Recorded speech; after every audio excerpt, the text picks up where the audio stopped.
Pembalap Monster Energi Yamaha Fabio Quartararo sangat percaya diri menatap balapan seri ke-16 pada MotoGP Thailand 2022.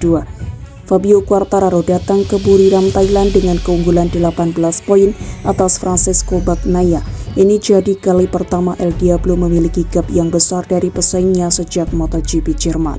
Hasil dari balapan sebelumnya setidaknya mampu membuat El Diablo lebih percaya diri. Quartararo pede bisa melibas sirkuit sepanjang 4,6 km itu akhir pekan nanti. Terlebih, Quartararo memiliki kenangan manis ketika hampir menang di sana dan juga meraih pole position pada tahun 2019 lalu. Quartararo tak ingin membuang-buang peluang lagi. Dia berkomitmen akan bekerja keras sejak rangkaian hari pertama MotoGP Jepang 2022. Meninggalkan Motegi dan keunggulan yang meningkat di kejuaraan adalah hal yang positif. Tetapi kami harus bekerja keras akhir pekan ini karena potensi kami lebih baik daripada finish ke-8, tutur Quartararo. Saya senang bahwa kami akan balapan di sirkuit Buriram berikutnya karena itu adalah sirkuit yang bagus untuk saya dan juga untuk Yamaha, ucapnya. Saya berada di urutan kedua, terakhir kali kami balapan di sini pada tahun 2019. Yang pasti saya akan memberikan 100% kemampuan saya untuk naik podium lagi, ujar Quartararo. Di sisi lain, Direktur Tim Monster Energi Yamaha, Massimo Meregali, juga menyambut MotoGP Thailand dengan rasa optimis tinggi. GP Thailand adalah balapan terakhir dari 3 balapan berturut-turut. Triple header selalu menuntut para pembalap dan anggota tim untuk mengerahkan banyak energi tanpa banyak waktu pemulihan, kata Meregali. Penting bagi kami untuk tetap berkonsentrasi dan menjaga tingkat energi kami akhir pekan ini, terutama karena klasemen kejuaraan begitu dekat dengan 4 putaran tersisa, tuturnya. Sementara itu, Quartararo dinilai beruntung karena dua pesaingnya di klasemen, Francesco Bagnaia dan Alex Espargaro, mengalami kendala di Motegi. Bagnaia yang duduk di peringkat kedua mengalami crash di tikungan 3 saat balapan memasuki putaran terakhir. Sedangkan Espargaro mendapatkan kendala teknis sebelum balapan dimulai sehingga tercecer di belakang. Sementara itu, legenda MotoGP Alex Crivell mewanti-wanti Quartararo pada 4 balapan tersisa ke depan.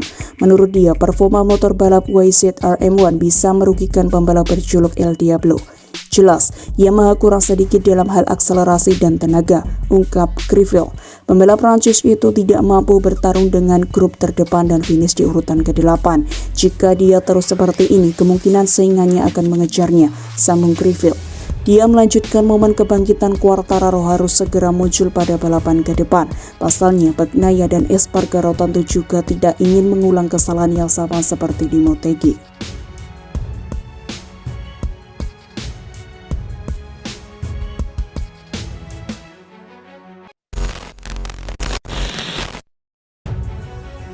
Manajer Ducati David Tardosi tahu penyebab kecelakaan yang dialami Francesco Bagnaia di MotoGP Jepang 2022.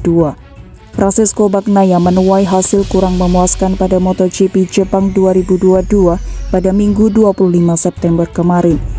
Rider andalan Ducati itu gagal membawa peluang 1 poin pun dari perlombaan yang berlangsung di sirkuit Motegi. Bagnaia mengalami kecelakaan di putaran terakhir MotoGP Jepang 2022. Bermaksud menyalip Fabio Quartararo, ban motor milik Bagnaia justru mengalami selip. Alhasil, murid Valentino Rossi itu tergelincir ke gravel lintasan dan gagal menyelesaikan balapan. Dengan hasil minor di Motegi membuat Bagnaia kembali jauh tertinggal dari Quartararo dalam perebutan titel juara dunia. Sementara Bagnaia masih tertahan di posisi kedua dengan koleksi 201 poin. Pecco, sapaan akrabnya, tertinggal 18 angka di belakang Fabio yang berada di puncak.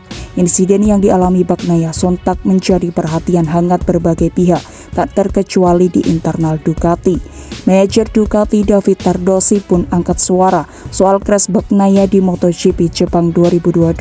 Tardosi menjelaskan bahwa Bagnaia telah meminta maaf kepada tim atas kecerobohannya.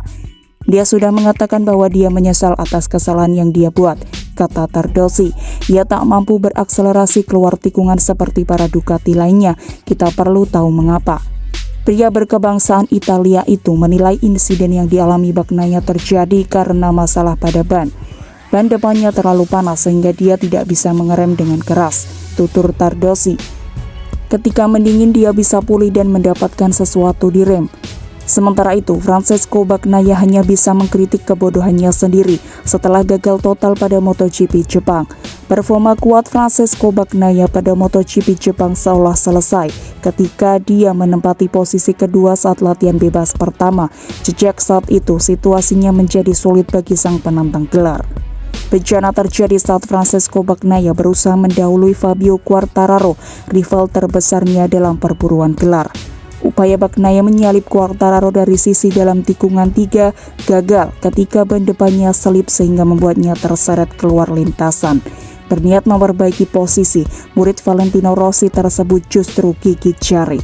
Bagnaia meminta maaf kepada Ducati karena kesalahannya terjadi murni disebabkan olehnya.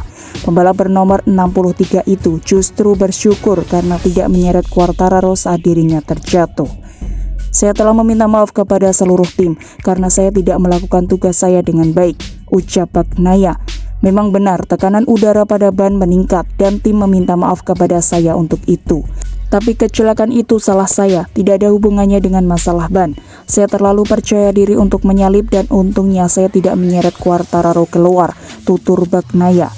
Dengan hasil minor yang diraih di Motegi Jepang, Bagnaia kini harus tertinggal 17 poin dari Quartararo.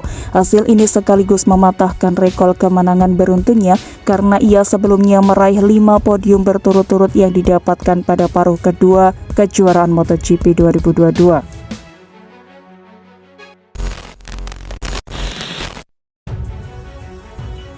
Seri ke-16 Grand Prix Jepang di Mobility Resort Motegi sungguh di luar prediksi. 3 pemenang titel MotoGP bahkan tak mampu unjuk gigi. Drama adalah kata yang tepat untuk menggambarkan GP Jepang pada Minggu 25 September 2022 kali ini. Bagaimana tidak? Balapan belum dimulai tapi Alex Espargaro terpaksa masuk pit untuk mengganti motornya. Pembalap Aprilia itu kemudian start dari pit lane. Tak berhenti sampai di situ saja, lantaran motor cadangan yang dipakainya menggunakan ban belakang soft, Espargaro pun harus berjuang keras untuk menyentuh garis finish. Belakangan terungkap bahwa salah seorang kru pabrikan Noale membuat kesalahan karena tidak mematikan full saving map saat sang rider melakoni shifting lap. Espargaro akhirnya finish ke-16. Drama berikutnya terjadi ketika perlombaan tersisa 16 lap. Pembalap pengganti Joan Mir yakni Takuya Tsuda yang dipaksa gagal finish setelah GSX RR miliknya terbakar. Beruntung, Marshall Sirkuit Motegi dengan sigap memadamkan api. Kendati demikian, insiden itu membuat hari Suzuki menjadi kian buruk, sebab Alex Rins juga mengalami did not finish atau DNF pada 9 lap terakhir. Spaniard masuk pit lantaran motornya dilanda pecah ban. Dalam penampilan terakhirnya di GP Jepang, Suzuki pun pulang dengan membawa kekecewaan ganda.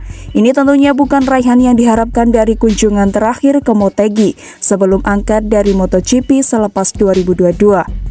Puncak dari drama terjadi pada lap terakhir, menghabiskan sebagian besar jalannya balapan dengan bertarung melawan Enea Bastianini.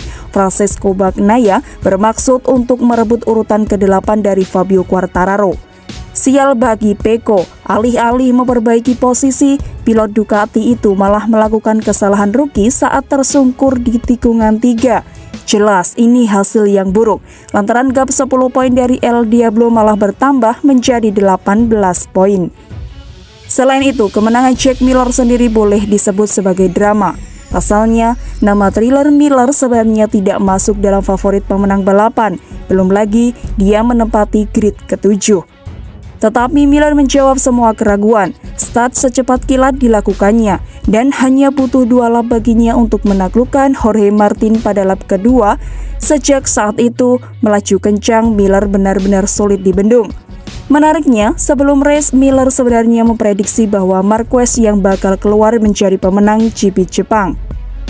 Tentu saja, Mark tampil dengan baik dan kita semua tahu dia bisa membalikkan keadaan pada hari Minggu, kata pembalap Australia itu. Apakah baunya fit atau tidak? Karena balapan cukup menguras fisik di sekitar sini. Banyak pengiriman keras, banyak menggunakan lengan untuk mencoba dan menjaga diri Anda tetap bertahan. Jadi, akan menarik untuk melihat apa yang bisa dilakukan. Lantas, bagaimana hasil perlombaan Marquez di Motegi? Di tengah kondisi fisik yang belum 100% dan balapan di trek yang paling menuntut dalam hal pengereman, ia berhasil amankan P4 usai taklukan Miguel Oliveira.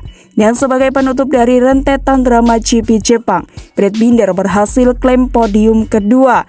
Ini merupakan hasil terbaiknya sejak finish dalam posisi yang sama di putaran pembuka GP Qatar. Seri berikutnya dari MotoGP 2022 dijadwalkan berlangsung di Chang International Buriram, Thailand pada tanggal 2 Oktober akhir pekan depan.